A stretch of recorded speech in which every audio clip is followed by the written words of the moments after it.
Welcome to the Retirement Evolved podcast with certified financial fiduciary Adam Bruno.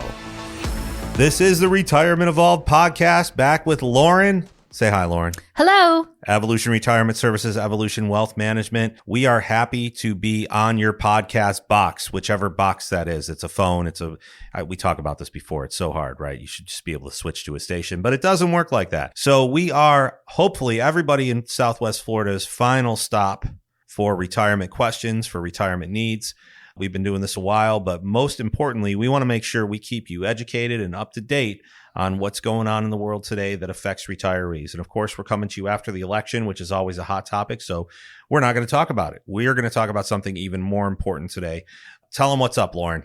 So today we have a special guest on our show with us, Chris Austin. She is a fiduciary, and I don't know if I'm saying this right, but I just want to make sure. But fiduciary, and what you do is you help people who are in the process of making a will or a trust that may not have children or somebody that they want to, leave their estate to. So you help them manage that. And you also provide, I don't want to say guidance. What's the word? Not guidance. Advocacy? Advocacy. I like that. Advocacy for them. So Lauren, let me jump in here. So the reason that I am so happy that Chris is here, first of all, she's an incredible person. She's very, very knowledgeable. She's fun to talk to. She makes it so easy to understand. But as you may or may not know, a lot of our families, especially ones without kids, especially ones that have a larger estate, start asking the question of, well, who's going to do it for me? How do I do that? And we get those questions so much. So meeting Chris was such impeccable timing because Chris actually steps in like a superhero and makes sure that everybody's wishes are honored. And you are, because you not only step in and do the job, but you also spend a lot of time with these families and really get to know them, which is so admirable. So we're going to pick Chris's brain today, and hopefully this is really going to help you, because this is a question that so many retirees face. What happens, even if you have kids and you're like, well, who do I make the executor? How do I do this? Chris walks everybody through that. And of course, she charges a fee for that, but gosh, what a fee. I mean, I would pay a fee 10 times over. So I think the important thing to remember is Chris is here to help us today and understand everything. Chris, take it away. Tell us a little bit about you, how you got into this. Oh, wow. Well, my background is in social work. So I've been a social worker for over 20 years, and specifically aging life care management. So managing individuals' health care, their life, basically. A few years ago, another fiduciary came up to me and offered to mentor me were I to start my own professional fiduciary business. And so I sort of pivoted a little bit. And now I'm serving as individuals' trustees, co-trustees, successor trustee, healthcare surrogate, power of attorney, personal representative, or executor of their estates. You're doing their bills and stuff for them too, Yep. right? It's simple as that. That's the guardianship aspect of it? That's the professional fiduciary aspect gotcha. of it. Gotcha. Mm-hmm. Yep. And sometimes that will involve daily money management. And it also involves healthcare management a lot of times. Everything is sort of all rolled together when you're older and aging and struggling. And it's interesting because we help all of our families with the entire retirement picture. There's so many out there that focus on the investments. Well, the big things happen when the investments aren't even involved, right? You mentioned healthcare. You mentioned all of these transitions people are going to have to make. So with that being said, let's just dive in. And Lauren, I think you had a question about the golden years. Why don't you start with that one? Yeah, sure. So we'll start kind of broad, but what do we mean by the golden years, and why can it often bring unexpected difficulties, I guess you could say? What are your thoughts on why this period is more challenging than people expect? Yeah, I don't know where the term golden years actually comes from, because what I hear from people is more like aging isn't for sissies. It's terrible getting old, or it's hard getting old. So out in the real world, I think people retire. They want to spend time traveling, living the life of leisure, when in actuality, that's usually when, health issues start to confront them. And that can really, even memory loss, that can really change. That's a big one, right? Trajectory. And what do you do? What do you do when you recognize something like that? Because it's always, when we talk about cognitive decline, that's like, that's a taboo subject, right? I didn't leave my keys in the refrigerator. I just forgot, where I was for an hour. Like, how do you step in and do you get involved with the family and say, hey, listen, I'm really concerned about this, or are you kind of there after it's already been established? Both. Okay. Both times. When it's a new diagnosis or whatnot. I think there's a lot of there's a lot of shame with memory loss. And so I think for some people, they're in denial for a very long time. So it's helping them to accept the diagnosis and know that they're not alone. I mean, let's face it, you're either going to die of cognitive issues or physical issues. Something's going to take you. Right. So, and for more and more people, it's memory that really leads to their life changing and being more limited and restricted as they get older. You mentioned shame. I think that's a really powerful word to describe it. And, us looking at it can say, well, what do you mean shame? But somebody who's, in their 70s or 80s and has spent their entire life being self-sufficient, that's a whole different ballgame. Yeah. The other thing that I wanted to ask you about is, what are some of the other things that you see that aren't so pretty about the golden years, right? And by the way, we are going to find out where that term came from. Now that you said that, Oh, yeah. we're going to find that out. Yeah. So listen to the next podcast, everyone, to find out where the term the golden years comes from. But, talk to us about other things. I know they're going to see a lot of death. I mean, what are some of the other things that you wouldn't expect that when you see happening? Health issues, hospitalizations, things like that limit your functional status. When you can't do what you want to do anymore, the things that you used to do, I think it's usually because of some health condition or functional condition. And that can cause depression. It leads to being isolated, lonely, losing a spouse. Yeah. The funny thing is, well, it's not funny. The ironic thing is, funny, ironic, not funny, haha. The ironic thing is we deal with a lot of families that don't have a lot of social groups anymore. And I've talked about this a bit. Mental health is real. And everybody that listens to us, everybody in this office knows once a week with my therapist is a must for me. I need to have that time to unload. But you think about things like therapy, and the baby boomer generation is not necessarily used to going to therapy, right? Yeah. It's a whole different animal. But, the funny thing is, again, the ironic thing is, that a lot of our families will not be as involved in a social setting anymore. And sometimes it's because of the assets and it's the wealth. And it's like, well, who do I really talk to about this? Because they've kind of had a bit of isolation in their lives up to this point of their friends groups. Maybe people are in a smaller circle because of their wealth levels. I mean, have you seen any of that come to play? Yeah. I think about a client that I had. I've known her for 2 years. And when I met her, she had recently moved into a very large assisted living facility. Her husband had died recently, so she was widowed. And she was one that kind of fell through the cracks. She didn't go out anymore, kind of just holed up in her room. She wasn't a joiner. She didn't really like group activities, but she had the resources to be able to do whatever she wanted to do. But she found herself alone now, very lonely, very depressed, in her room watching TV. And that was basically her life. So we started small. I started by getting her a private duty caregiver from an agency who came to visit her just one afternoon a week and would get her out, would take her out of the facility to maybe have dinner, to do theater, or to go to choir concerts, things like that. And that small little step just helped her to blossom. She started getting more and more familiar with the caregiver that would come in. So she allowed a second caregiver and a third caregiver. So fast forward now 2 years, she is going out to concerts. She's going to plays. Oh, that's great. We got her involved with FGCU. She became a donor because she loves choirs and the choral department. They've had her come in for private choir concerts. She's gone to their outside concerts. She cried at the first concert that we went to. She was so happy. I've seen pictures now of her at the Naples Zoo with her caregiver. She goes out to plays, and this last April, she went on a Disney cruise. Nice. Good for her. I'm jealous. I love that. That's wonderful. So as you can tell, Chris actually really, she's tearing up a little bit over here as we're telling this story. And that's one of the things that I love about Chris. And again, can't say it enough. When families find themselves in this situation, who are you going to trust, right? That's got to be the biggest issue. It's and the fact that you've been able to kind of insert yourself, fill that role, fill that need, and you've done it so delicately and given them dignity, that is a huge plus. Lauren, I know, and we could talk about this all day long, but I know there was a specific question that you wanted to ask because you and I talked about it. What did you want to ask Chris specifically about, some of the things that come up? Yeah. So specifically financial challenges that aging individuals will commonly face and why proactive planning is such a crucial thing. Yes.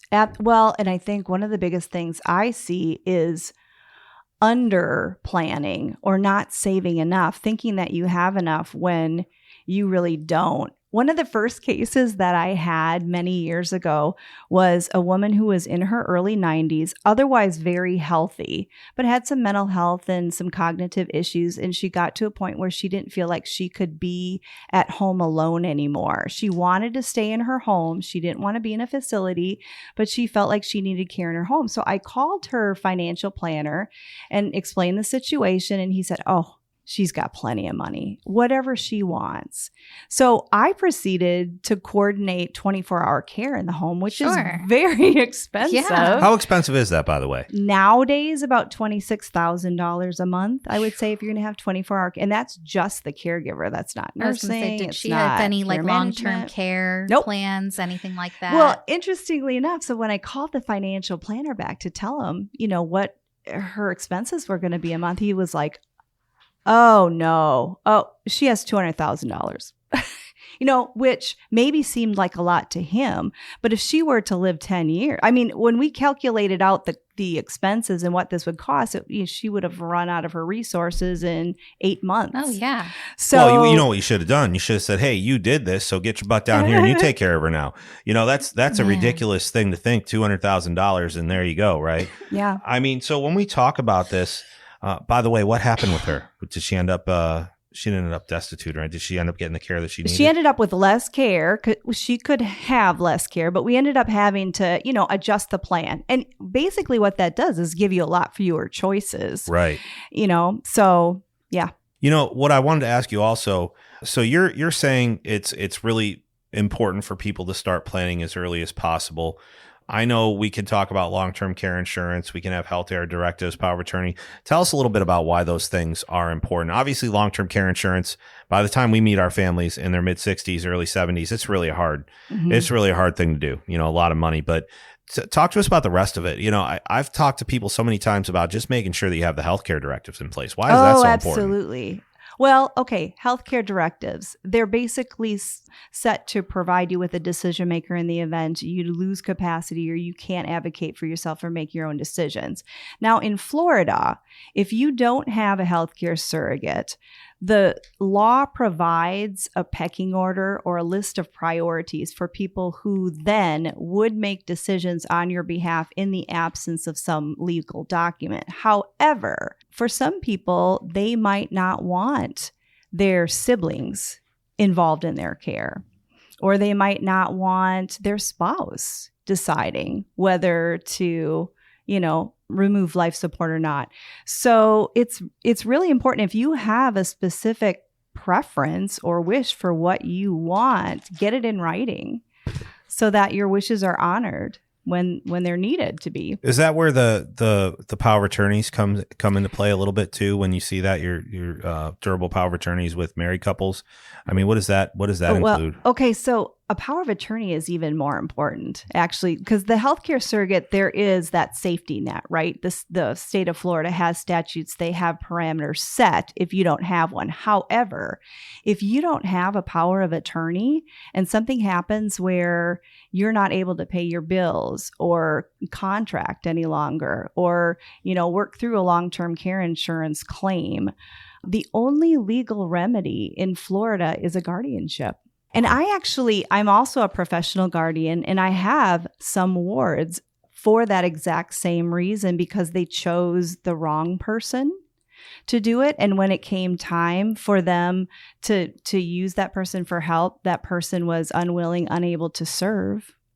And in the absence of someone to help in that situation. Wait a minute. So you're saying they can be unwilling to and just say, I don't want to do this? Absolutely. I've had that happen, either family members or someone will name their CPA or an attorney. Interesting. And not tell that professional that they've named them in the document 10 years down the road. They need help with getting their house cleaned up so they can move into a facility. Well, a CPA or attorney doesn't have experience doing that, or they might not want to be involved in that. And they can simply just say, I'm not willing to do that. And so in the absence of someone who is willing to do that, a guardianship is the only legal remedy, which the guardianships are very expensive and they strip people of their rights. Yeah. Right to vote, right to marry, right to drive, right to choose where they want to live, right to travel. I had no idea. Mm-hmm. I didn't know that either. So let me ask you something. When you have to take over as an advocate or as a guardian, I know that a lot of people are worried about their assets, right? Everybody worries about their assets and all the money they've saved. What do you normally do in that situation when you have to start making those decisions for families, investments, things like that? What do you fall back on? Like, how do you make those decisions? I don't personally, I am ultimately responsible for the resources, their finances, but I don't make the decisions. I rely on people like you who are doing the investing to give me the direction. Right.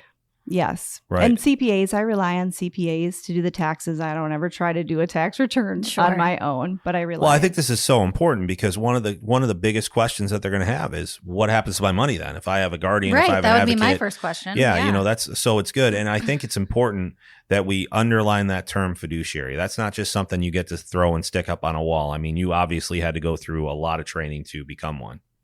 Yeah, in addition to my social work degree, I also have a master's degree in business. So that's where the financial piece kind of came in. With guardianship, there is training that's involved. Yeah, fiduciary basically means someone that you trust. Mm-hmm. And so that's sort of the role that I play. And I work with a number of different professionals who I entrust with things that I'm not an expert in. So it's a team effort. I was going to say, sort of that's like such a big deal. That's such a big deal because you're only as good as your team. I can't even say what I would do without Lauren or Amber or Kurt.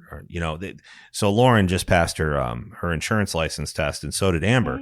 And we're really excited because that allows them to take an even bigger role in because they love our families. So now they can even be a little bit more involved with our families if they have questions, if they have. So the whole thing about that though is Lauren and Amber were the right people. Kurt's obviously Kurt and we need Kurt, you know what I mean? But everybody that knows Kurt will appreciate that joke. But Lauren and Amber, they're staples of what we do here. We needed the team. So when you have to select a team, I'm assuming that you go a little bit more by your moral compass as well, right? Because it's not just a sense of, okay, well, this guy does the best job or this person is going to help watch you. And we know they're going to, help you bathe, help you, but you have to actually have that moral compass saying, how is this going to be done? What's the service going to be like? Is that fair to say? Yeah. I don't usually refer out to any providers that I don't have a personal experience having worked with. Right. Yeah. Right. That I entrust. It's very important because that's a reflection on me. Ultimately. Absolutely. Yeah. That's why we do the same thing. We have a list of that's why you're contacts here, Chris. Yes, that we work with, and we wouldn't, if one of our families said to us, hey, I really need a pool guy. Or, hey, I really need a guy to, come over and just do some handyman work. We have all that here. We have it. We have the relationships. These are all people that we have vetted, that we've worked with ourselves, so that way we're not, doing anything or, sending you somebody that you can't trust. Right, I mean, it's just nowadays everybody's looking for, a big break. But I did want to talk about one other thing, Chris. We hear a lot about how difficult it is for seniors to navigate the healthcare system. Why do you think that the healthcare is such a challenge for people as they age? Oh my gosh, that's a great question. Yeah. Well, healthcare is siloed. It's very siloed. So you might have a primary care physician who is supposed to be, quarterbacking all the other providers, but that never happens, or rarely, let's say rarely happens. So your primary care doesn't talk to your cardiologist or your neurologist. And so there's no continuity of care. Well, also them. It's all computerized, right? So if you're going to a different health place and they're not on part of the same network, some of those records don't even show up. And it's not like they ask anymore for the physical records. I mean, who keeps physical records? They just transfer them, and you hope that you're getting them the right documents. Yeah, so that makes a lot of sense, Chris, that you brought that up. Siloed, that's a good term. Yep. So here's a real common example. I see this all the time. Someone goes into the hospital. Maybe they've had chest pain or something and they've got cardiac history. They go into the hospital. They're treated. Maybe they're there a week. Their medications change. They're adjusted in the hospital. They discharge home. They don't go back to their physician, for 3 months or something like that. They've forgotten to tell the physician that their medications have changed. Their physician then continues to prescribe the same medications that they were taking previous, and now they're taking duplicate heart medications, or, maybe not taking enough medication. Sure. So, have you seen that end up in things like death before, or severe health? Well, statistically, it's in the medication mismanagement is in the top 5 reasons why someone readmits to a hospital. Wow. And what you just described is huge medical mismanagement or prescription mismanagement, right? Yep. Is that what you just described to us? Yep. Yeah. So, in past roles, I'll go to the appointment with the client so that because they just don't know what they don't know. So we can speak or add information to the physician so that there is that continuity of care and the flow of communication, which is so, so important. That's where advocacy can really make a difference. Oh my gosh. Okay. What does advocacy mean to you when you talk? I mean, it's a title, but what does it mean to you, and how do you make a difference? Here's a story. Okay. This just happened. I have a client who I met almost a year ago. And when I met her, something was not right. Her speech was not right. Something was not right. And she was falling and she was acting sort of erratic. She had been placed in a facility and she was bouncing around in between the hospital, rehab, different facilities. She would fall and she would go into the hospital and they would treat the injury, but they wouldn't get to the bottom of what was causing all of this. So I kept questioning, there's something underlying, she's not just, she had, diagnosis of dementia with behavioral disturbance. That's how her provider saw her, just as a difficult person with behaviors. So recently she had a fall, went into the ER, and I finally started demanding that there be some additional testing done. I just knew that something was wrong, and she had deteriorated over the past several months so significantly that it was amazing to me that no one question this.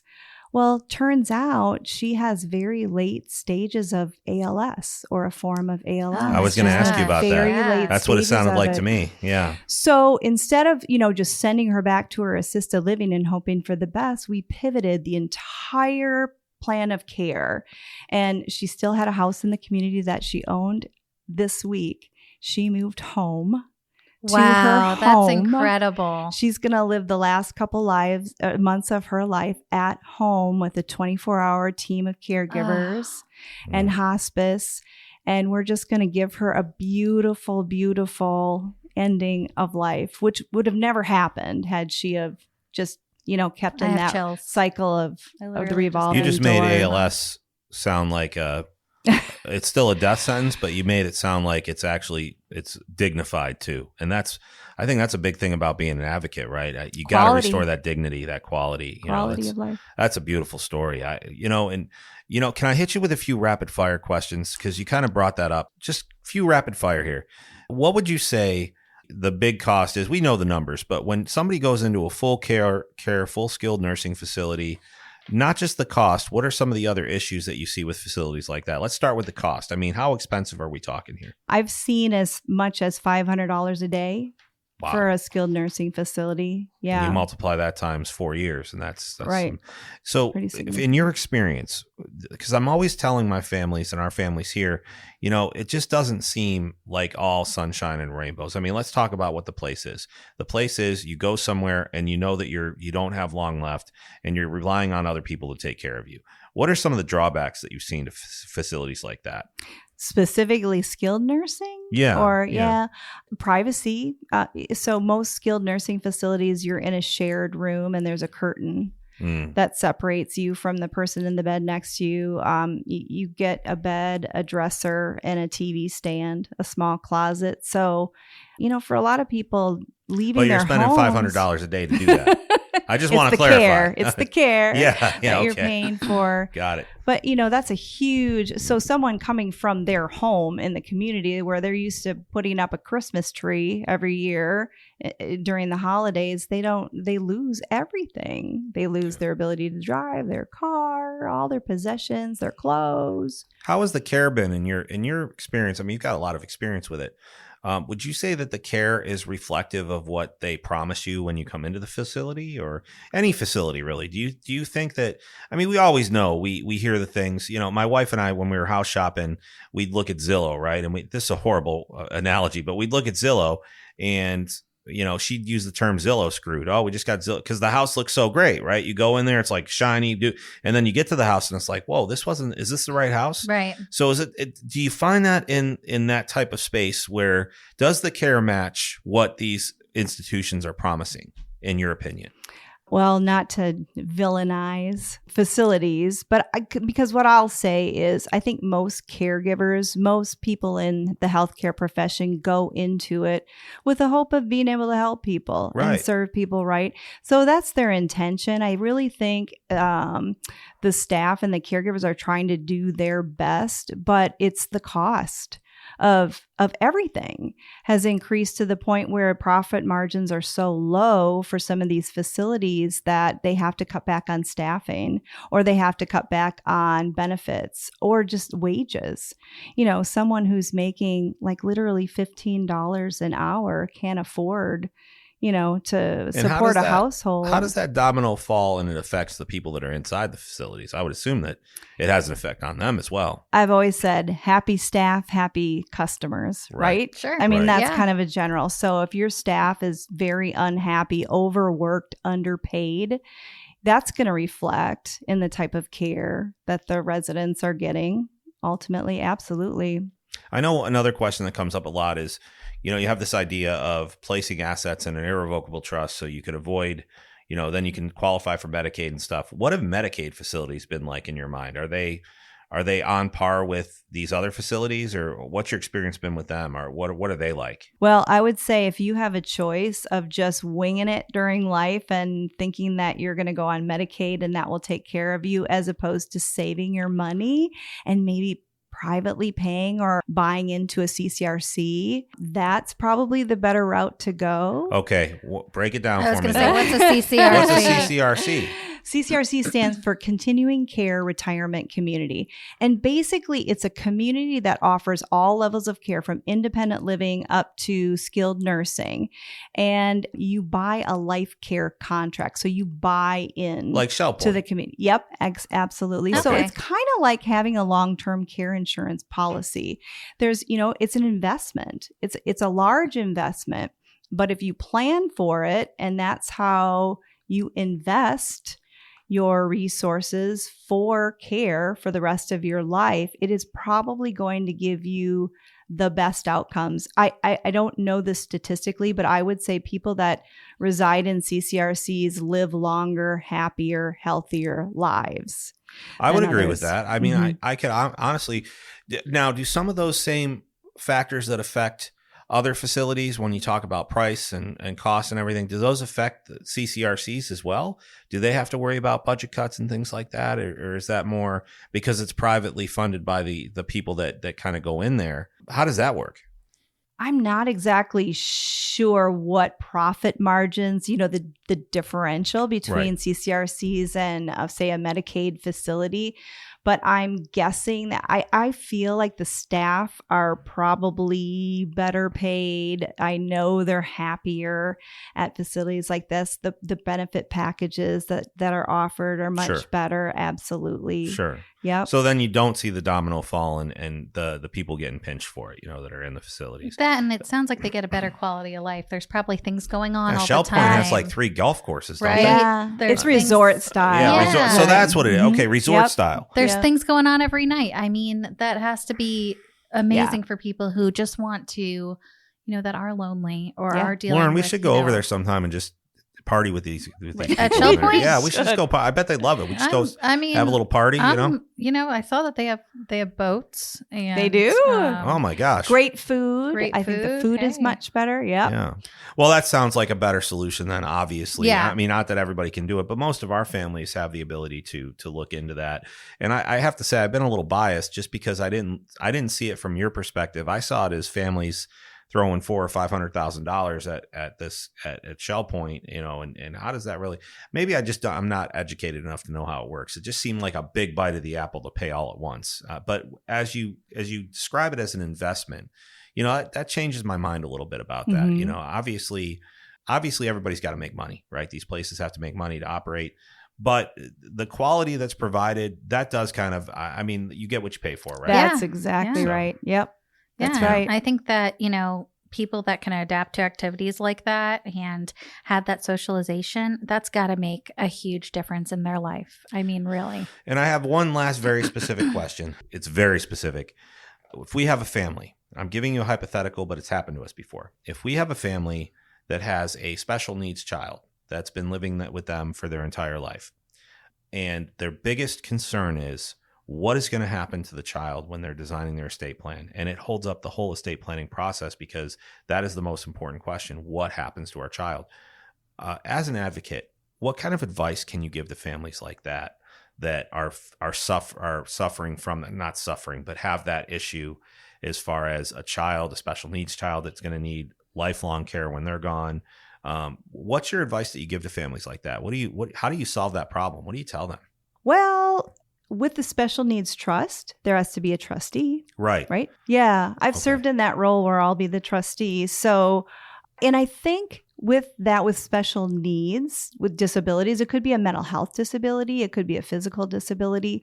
But I feel like because with the social work background, I not only get the fiduciary piece of following the parameters of the special needs trust, but also, what are the mental health needs or the facility needs or the care needs of that individual with the special needs. So I think there's some benefit to, hiring an independent who maybe has a little more life experience, Social work kind of experience. Yeah. Yeah. So I guess the other question that families have in that situation is, they're obviously going to be gone. Whoever they hire, there's always a fear that somebody like that is going to be gone as well. Now, we've talked about this. You thought I was 53. I thought you were 33. We'll meet somewhere in the middle, right? Let's say that you decided to retire or you were done. Is there an automatic transition that takes place where you select the next advocate, the next guardian? How heavily involved are you in that? It just depends on the instrument, on the trust, how it's written itself. There could be a trust protector in the trust that could name the next trustee. There could be language in the trust that if something happens to the successor, the attorney will serve as trustee until a new one is selected. Sometimes the beneficiaries can, have the power. In special needs trust, that's not normally the case. But there are different ways to structure the trust and the language within the trust that would direct that. Okay. So people don't necessarily have to be as concerned with that because it can be planned for. That's what you're saying. Okay. Sure. Lauren, you want to take us home? I know that you. Let's go. You and I have actually talked to Chris, and we've decided that we want Chris to we want her at one of our lunch and learns Yes, so that all the she will families be can meet her. hopefully doing our lunch and learn on September 10th, Yeah. 2025. I've got it on my calendar. Wonderful, Yeah. wonderful. But coming up December 18th, we will have our 4th quarterly lunch and learn for 2024. And speaking at that event will be Matt Stoll with First Trust. Great market updates. I'm excited to hear what he has to say about after the election. And he makes it so And understandable. he does. Right? He's just a great guy to talk to. And for all of those of you who got our invite in the mail, we have our post-Christmas party coming up for January 8th, and that's at the Broadway Palm Dinner Theater. It starts at 5 o'clock. We will have a band, we will have a cocktail hour, and we will have a buffet-style dinner, in addition to the Buddy Holly story that will be playing that night. RSVP ASAP. It's filling up rather quickly. I believe we already have over 150 people RSVP'd. So I know, and we always give you the opportunity to bring somebody with you Yes. that you feel like should talk to us or that maybe had some of the same issues that you had. But it is, like Lauren said, it's filling up fast. It's gotten a little bit beyond our scope of what we ever imagined having one of these events. It's wonderful, though. Yeah, it is. It's wonderful. It's just like Lauren said, please RSVP. Yes, please ASAP. let me know. I have to buy tickets for the event. And if they, for some reason, are booked, I can only buy so many. So the good thing is we have most of the theater booked, if not almost all of it. So do you think Kurt will let us loosen the purse strings a little bit? Maybe have a little raffle too? What do you think? Have you met Kurt? I'll work on it, folks. I'll work on it. I've known him for his entire life. And aren't you related or something? We are. Yeah. Okay. Yes, it's my brother. I did get a hug from him yesterday. After you passed the test? I think it's the first hug I've gotten from Kurt in almost a year. I keep telling him you're looking for that validation. He's so mechanical. Like, it's okay. I don't mind. I'm not a touchy. I gave you a big hug. I know you did. Thank you. I gave you. Thank you. I wanted to lift you up off the ground, but I didn't want to disturb you. So. Yes. Well, thank you. Yeah. But Kurt, we're just not touchy feely people. But that's okay. That's I'm right. okay with it. And don't forget, folks, taxfreefortmyers.com. Also, if you are one of our families and you had some of these questions answered today, but you'd like to know more, and I know there's a few of you that would like to meet with Chris, all you have to do is let us know. We'll get it scheduled. We'll be there with you. And even if you're not one of our families that we serve now and you're just one of our loyal listeners, now's the time. Give us a call. There's never any sales pressure. There's never any decisions to make with our first few meetings here. Just get yourself in, especially coming up this close to the end of the year now. Get yourself in, get those questions answered. Yes. Feel better going into the new. Imagine just being able to take a deep breath and go into the new year. I mean, I love it now. Now I have to make sure I get to take a deep breath. But the reality is it's only going to get worse. It's only going to get, you're not going to be able to sleep even less. Listen, just come in and see us, call us, send us an email, kurt@evoretire.com. Kurt loves emails. No, seriously, you can call us 239-771-8696. You can call Lauren, Amber. They'll be one of the ones to answer the phone, folks. We don't outsource to Singapore or anything like that. So we'll be here. It's us. It's our team. And we are, in my humble opinion, you know what? Not even my humble opinion. We're the best team in Southwest Florida right now. And Chris is the same. She's probably the best advocate in South. And it's not about what we know. It's about the service that we provide to the families that we care about immensely. So stop in and see us, 12487 Brantley Commons Court. Come in to one of the workshops at the Broadway Palm. Lauren's got those dates up there. Just call and say, hey, listen, I heard you on the podcast. Can I stop by one of your events? Absolutely, you can. Until then, we'll be praying for all of you. We'll be here when you need us. We'll continue to provide the service that we always provide. And just get ready for the evolution in this area. It's already starting.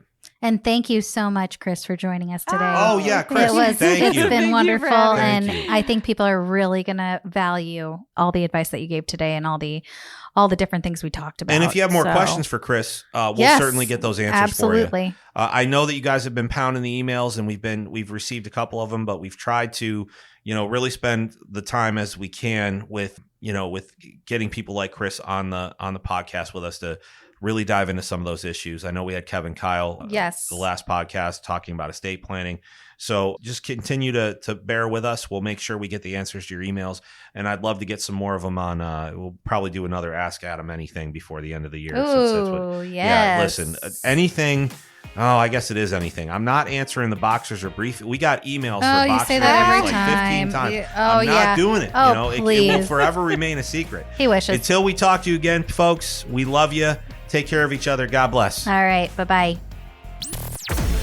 Investment advisory services are offered through Evolution Wealth Management Incorporated, an investment advisor registered with the state of Florida. Registration does not imply any level of skill or training. Evolution Wealth Management's unique CRD number is 307644. You can obtain a copy of Evolution Wealth Management's firm brochure, Form ADV Part 2A, free of charge by visiting advisorinfo.sec.gov. Evolution Wealth Management offers investment advisory services only, where it is appropriately registered or exempt from registration, and only after clients have entered into an investment advisory agreement to confirming the terms of engagement and have been provided a copy of the firm's ADV Part 2A. Insurance services are provided by Evolution Retirement Services. Any guarantees mentioned are backed by the financial strength and claims paying ability of the issuing insurance company and may be subject to restrictions, limitations, or early withdrawal fees, which vary by the issuer. They do not refer in any way to securities or investment advisory products. You should consider the charges, risks, expense, and investment objectives carefully before entering a contract. This material has been prepared for informational purposes only and should not be construed as a solicitation to effect or attempt to effect either transactions in securities or the rendering of personalized investment advice. This material is not intended to provide and should not be relied on for tax, legal, accounting, or other financial advice. Evolution Wealth Management and Evolution Retirement Services do not provide tax, legal, or accounting advice.